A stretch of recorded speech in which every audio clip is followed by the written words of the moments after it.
beautiful Tuesday morning. Today's class is going to continue in the laws of Shema. We are continuing to learn about things that make the location unfit for one to recite the Shema. We have been learning about how people being unclothed, one's own person being unclothed, being around excrement and other dirty things is not appropriate for having a place that is for tefillah, or even to say other blessings and have other holy things go on. We are continuing in that discussion. We mentioned briefly about if urine is present. That's what we're going to talk about today. That I know these things don't sound like they are or are not important, but for some situations it's important to know what makes a place appropriate and clean and pure to have prayer services, to make it a place fit for eating. So people should kind of know what these requirements are. Important to know them, if not 100% be the greatest scholar in these laws, but important to know that these are issues that need to be addressed in order to have a properly prepared place for prayer. So what are we talking about today? So now we're talking about that one should not recite the Shema in the presence of urine. Okay, and the Hebrew for urine in the classic sense is mei raglayim, so water by the legs, but it is referred to as urine. So urine is a little bit more lenient than other things because it is prohibited to recite the Shema or any other blessings. That's my add-on to the halacha. It says one may not recite the Shema specifically when there is urine present until one places at least a revius with about 4 ounces of water into it. And then one may go ahead and recite. It does not make a difference if this is a puddle that's on the ground. It does not matter if it's in a receptacle, as long as it's not a receptacle that is regularly meant to be used for urine, so it's not a regular latrine.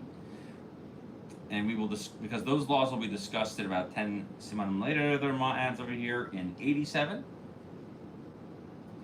It doesn't matter if they were.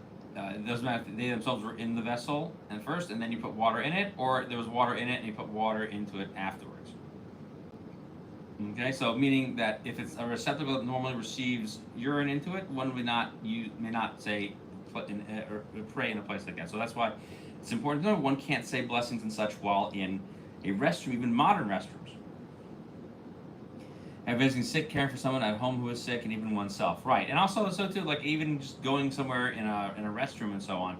Sometimes the only place you can find water, for example, to wash your hands in a public place would be in a restroom, and one could not recite the blessing in there because it's exposed to all of these latrines and all of these urinals and other such things, and toilets that would not make it proper. And we'll also learn about the smells as well. Okay, so the Mishnah Berurah says that all the rules that refer to staying away from something, we talked about turning away from it and covering it and so on, those rules are all going to be explained later on in 79, which we might get to today, because 77 only has 2, 78 has 1, so we'll probably get started on 79 today.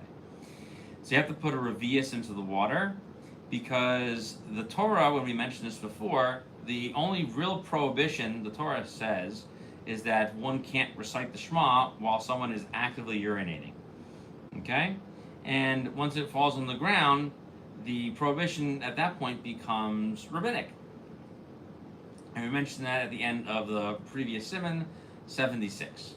So therefore the rabbis simply said one may go ahead and basically ruin this prohibition or permit yourself to pray if you add a revius of water into the urine. And there's no upward limit on how much urine is there, as long as we're not talking about a set place for it to go. Okay, as long as it also doesn't smell bad as well. But if you know that it smells bad, then the smell makes it a Torah level prohibition, and one may not pour be permitted to recite the Shema even if you've poured the revius into it, unless you add enough water to the area to reduce and eliminate the smell. Okay, so and many people say that when we talk about adding this revius, this 4 ounces of water to 5 ounces of water, it has to be in one shot. And the other thing is that when you pour the water over it, you have to make sure that you've poured it in such a way so that way the water washes it away. Okay. Let's see what else.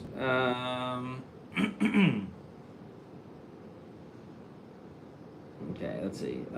If you have a urinal present or some type of trough or whatever it is, that's a latrine. Even if there is nothing in it, the item itself is prohibited. So one cannot recite kedusha, words of kedusha in front of it. And then it doesn't matter if there's water in it or not. The thing itself is considered disgusting. Okay. All right, let's see the next halacha over here. And this is the end of the Siman, so halacha Bay is over here. So the revius that we're talking about, the 4 to 5 ounces, okay, I was saying that works to eliminate the urine, has to be all in one application. And if it's going to be in 2 applications, it has to be 2, and then for the third one, there's a third one in it, and so on and so forth. So basically, Mishnah Berurah explains the following way. So meaning that if you go ahead and the first time you urinate, it's one time, and it's in a place that is like outside or something like that, and you have to pray there, you add water one time. Okay, but if you go a second time and there's a lot from the first one and a little from the second one, you still need 2 different applications. Okay.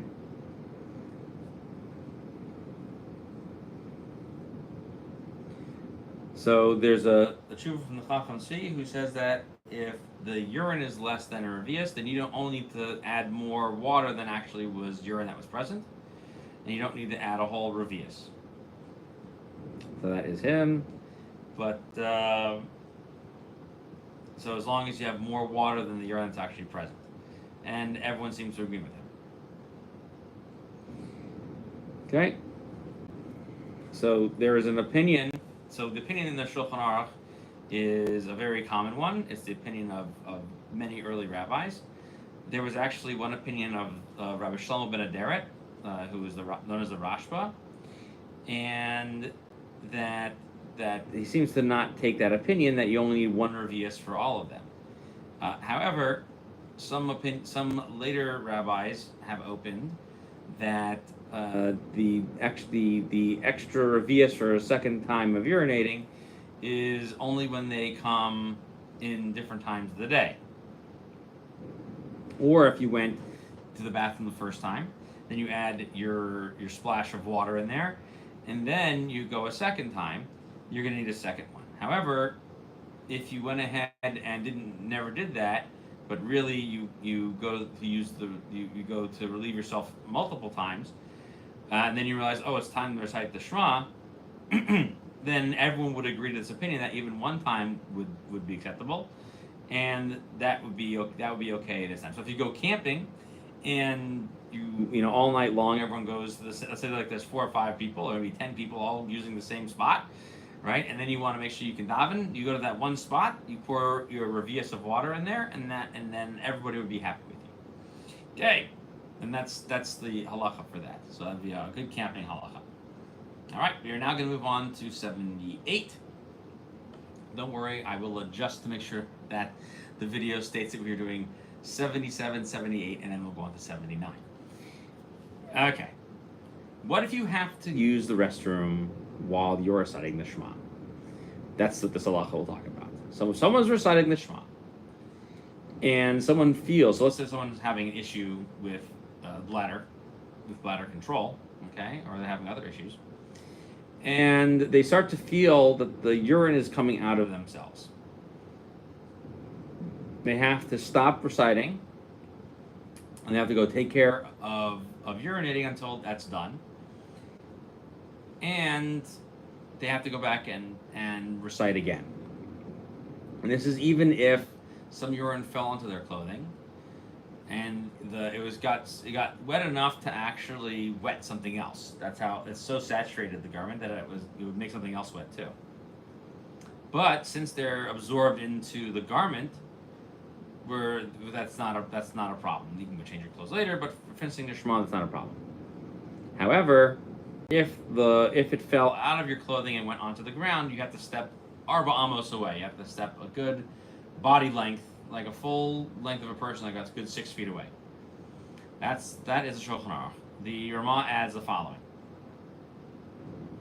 Or we'll learn later on in chapter 82 what that law is as well. Okay, or you have to wait until they are absorbed in the ground. So another follow-up here to this rule is, even if the amount of time it takes for you to finish this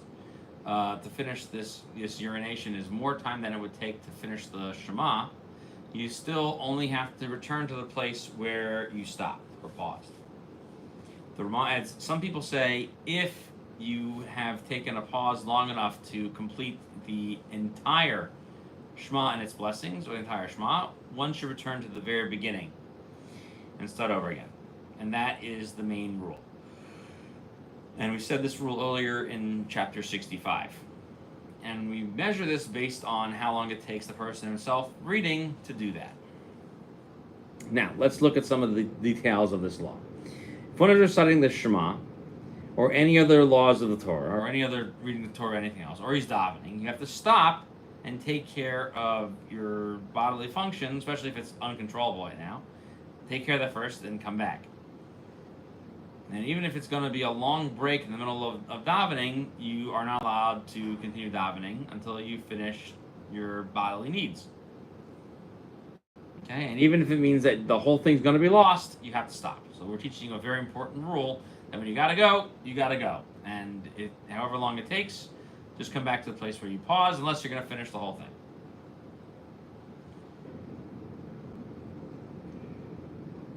So, we talked about that if it's still liquid and it's dripping on you and it goes into your clothing, that's not a problem. It's only a problem if it's actually collecting water.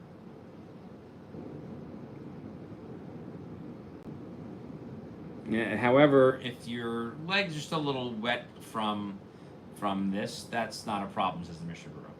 Let's talk about the urine being absorbed into your clothing. So what happens, someone could obviously see that one has wet themselves, and if it occurred, this wetting, if someone ruined their clothing during the course of reciting the Shema or any other things like reciting tefillah or learning Torah or benching or all those other things, the truth is someone has to go and change his clothing. Or at the very least, they have to cover up this dirty part of themselves with another garment. Okay. However, when it comes to prayer itself, where you really can't stop and change and do this, so you have to at the very least cover it up with something else. Okay, so that would be okay, but not in the case. So you have to change your clothing, except in the case of Shemona Esrei, where the best thing for you to do is to finish up Shemona Esrei and then do something else. So what you could potentially do over here is to use something like paper towels or such to go ahead and absorb some of the additional wetness, and then you can go ahead and continue on finishing davening. So we said also, if you made a mess on the floor, you have to move away. That's even if it's in Shemona Esrei. You can go ahead and take steps away. So you have two options. You said either to walk away from it or to wait until it gets absorbed into the ground. Okay, and we'll learn more about that in chapter 82. So even though if you were standing there to wait until it gets fully absorbed, as we said earlier, that's just what you're going to have to do. Okay? Because like Shema, it's not as bad, because you're just reciting it again, even though it's like reciting more Torah psukim. However, in the case of the blessings of the Shema, one should actually walk away from it so you don't have to recite blessings again. And you certainly shouldn't wait for it to get absorbed into the ground. However, we learned previously that if you went ahead and in the blessings of Shema took a pause in there long enough to wait to complete the whole thing, then you wouldn't have to repeat it. We learned that in chapter 65. We also in chapter 65 we also learned a bunch of these rules as well about waiting for the about taking long breaks in the middle of the Shema. Okay, and one of the things that we learned was that it depends on the fact that one had an uncontrollable act occur as the result of creating the pause in their recitation. So then you go back to the beginning. Okay, and this is considered a case of being beyond your control.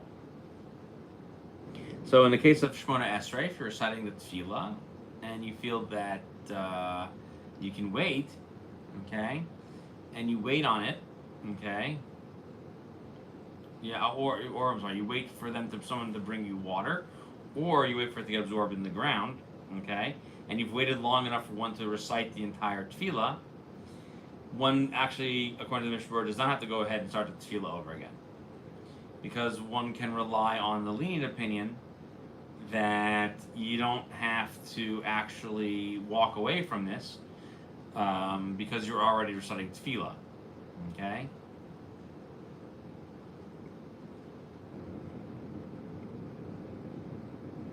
So if someone's having a regular issue with this, we will talk about that. If someone has a regular issue with the bladder control, we'll talk about this in chapter 80 in the Mishnah Berurah.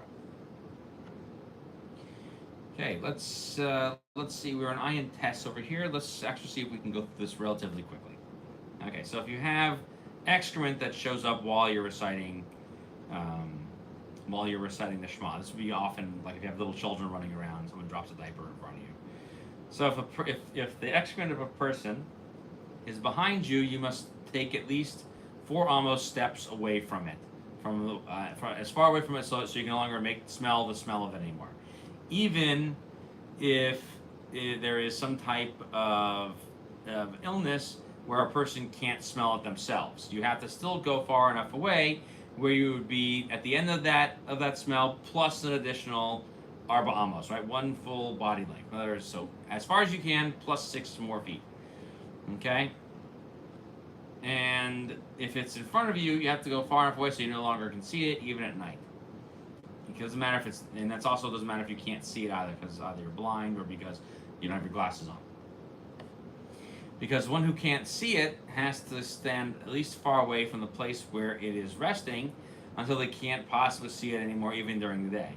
And that's even if it's at the side of you. So side is like the front, unless it's behind you. Okay? And if you can't see it and it's at your side, then it's considered like it's behind you. A shaliach tzibur, someone who's leading services, and somehow excrement got into the shul, okay, or somehow it got into the home where they're davening.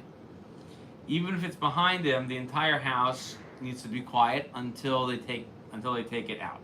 Okay, so if the kid with a poopy diaper, get it out of there. And don't let anybody smell it. And everyone has to stand quietly until it's gone, and then he can go ahead and fulfill the obligation for the congregation. And it's entirely possible that there should be at least one person from the congregation that are not going to be within arba amos of this stuff. And we'll see later on at the end of chapter 90. Okay, and so too, chapter 87, which also talks about someone who has an accident inside of a house. Okay. So, as we see over here, it doesn't matter if it has a smell or not. As long as it could be smelled, it'd be far enough away from that, plus additional arba amos away from that. Because we talk about haya machanecha kadosh, that one's entire encampment should be holy. And so that means that, how do you set up an encampment? So an encampment is enough area for you to have space in and around your immediate body, which is the arba amos we keep talking about. Okay, and so if the smell reaches that arba amos, you have to get far enough away from that as well. When it's in front of you, we said you can't even see it as far as you can. So the problem is that one is not allowed to actually recite these things. However, one could technically think Torah thoughts at this place as long as they are not within its immediate vicinity. It's just that you can't say anything. However, it seems to be a dispute as whether this is a Torah prohibition or a rabbinic prohibition, but there seems to be room to be lenient for that. Okay? So, if it's at night and you can't see for sure that a place is open, therefore you have to also, like, the Mishnah suggests, you can't be in places where there would potentially be excrement, like near somebody's home where they would have that. Campsites are another example. Anything like that would be inappropriate. And so, therefore, when we're saying to keep these things away from you and behind you, you have to walk far enough away from it behind you so that you know for a fact that you're not going to be affected by any of the smell.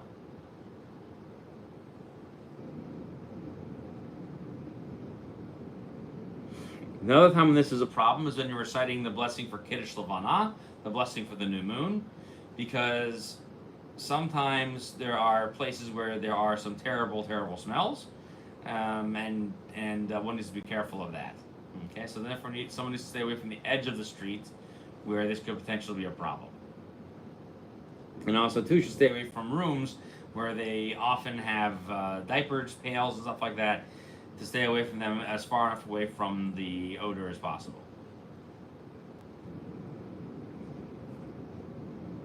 One thing about when we say the Shliach Tzibur has to wait is that if it's a long enough pause where he could finish the whole thing, he doesn't have to return to the beginning. He just picks up from the place where he paused.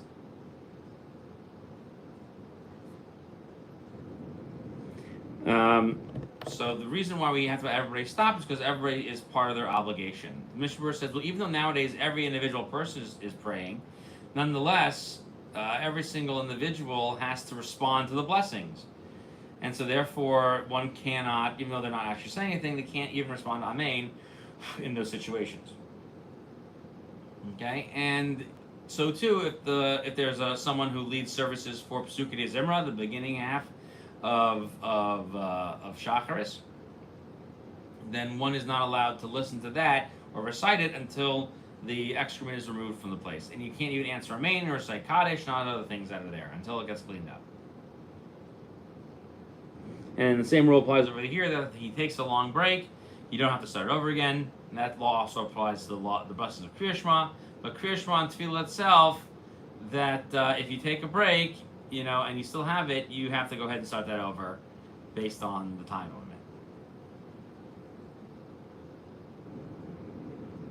limit. Okay. Let's see.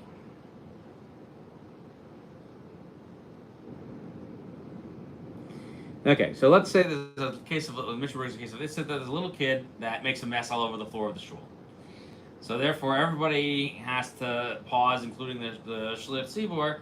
They have to wait until they clean it up, either to cover up the mess.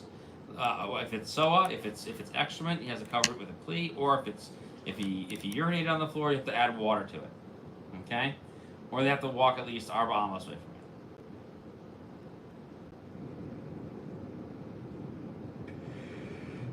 from it. Okay, let's see. Yeah, all right, let's end that one. Okay, halacha beis. All right, if one is on a very high spot, and that high spot, what about a Shabbat meal when the host goes to a close-by changing table in the open apartment design and changes the diaper in view of the guests during Torah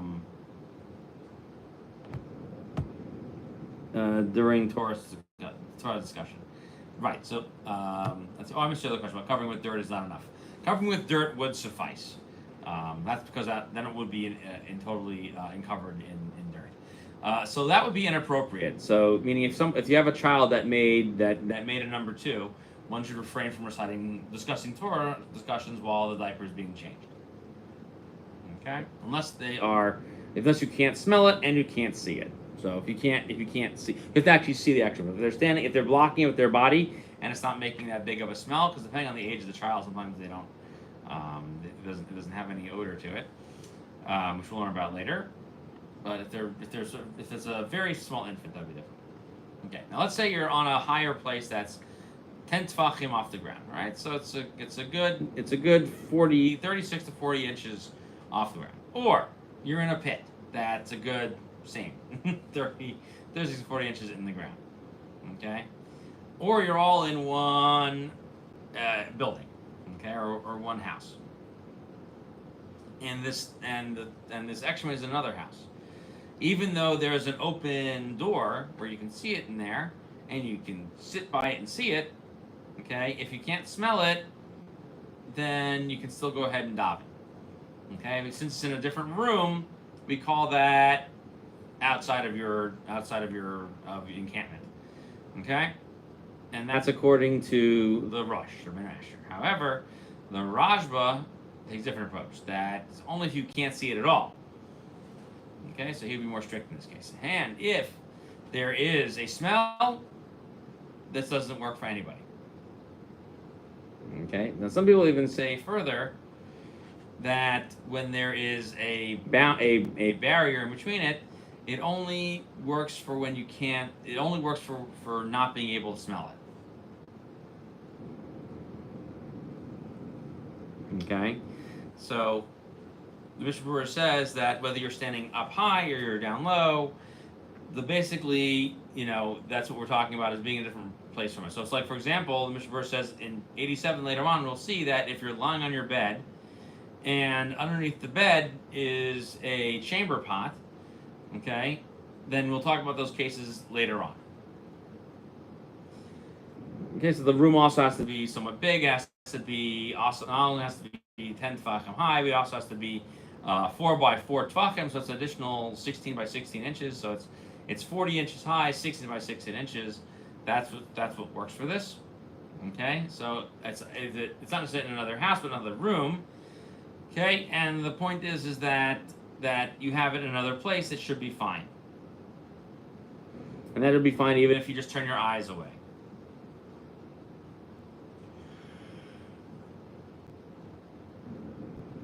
Let's see. Okay, so that's why we said there's a dispute about seeing it. However, in a case where it's covered, we said it was covered by glass, that would be okay.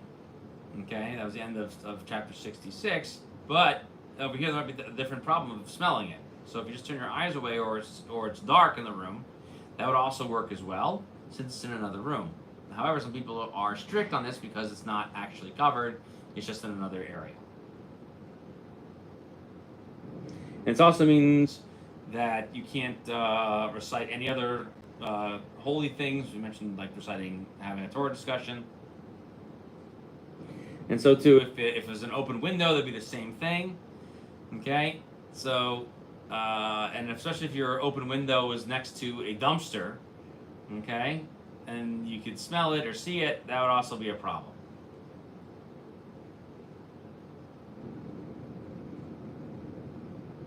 Okay, so if the windows are open or you're outside and you see the dumpster, you should turn away from it.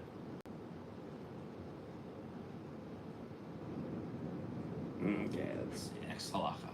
Gimel. A small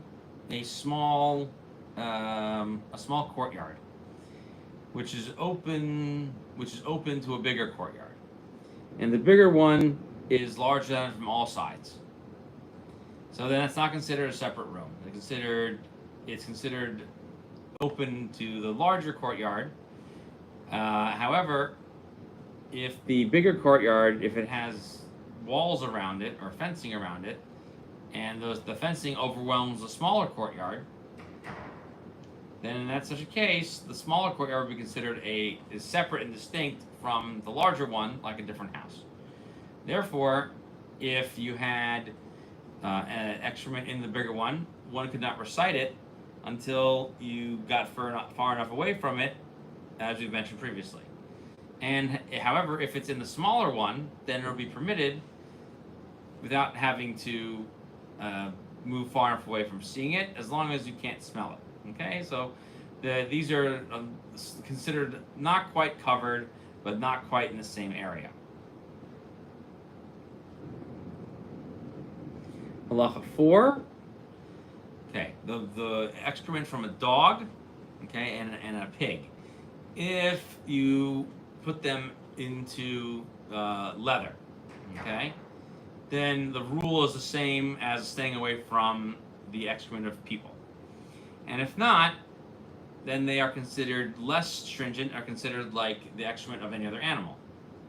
Okay, whether it's a domesticated animal, wild animal, or bird, that you only have to stay far enough away from them that you can't smell anymore.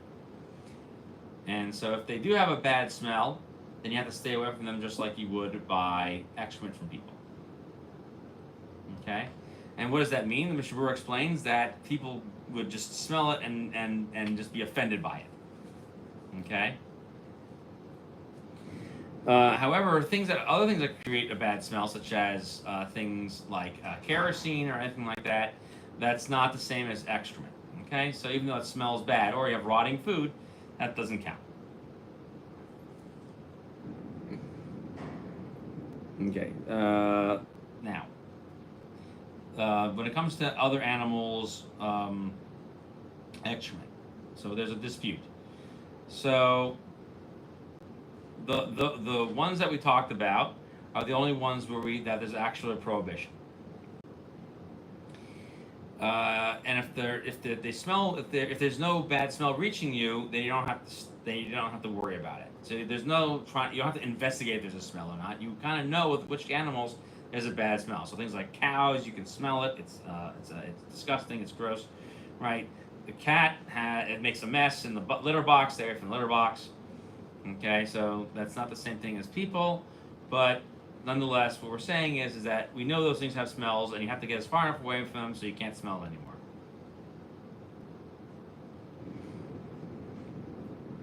Okay, so the rule will be like this. So if you're near like cow manure or other types of things, you can't recite the Shema there or any other tefillah or say blessings there. And if you do, you have to say it again. Okay?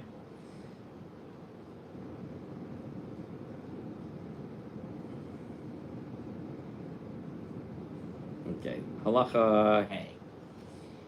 The excrement from an ass, okay?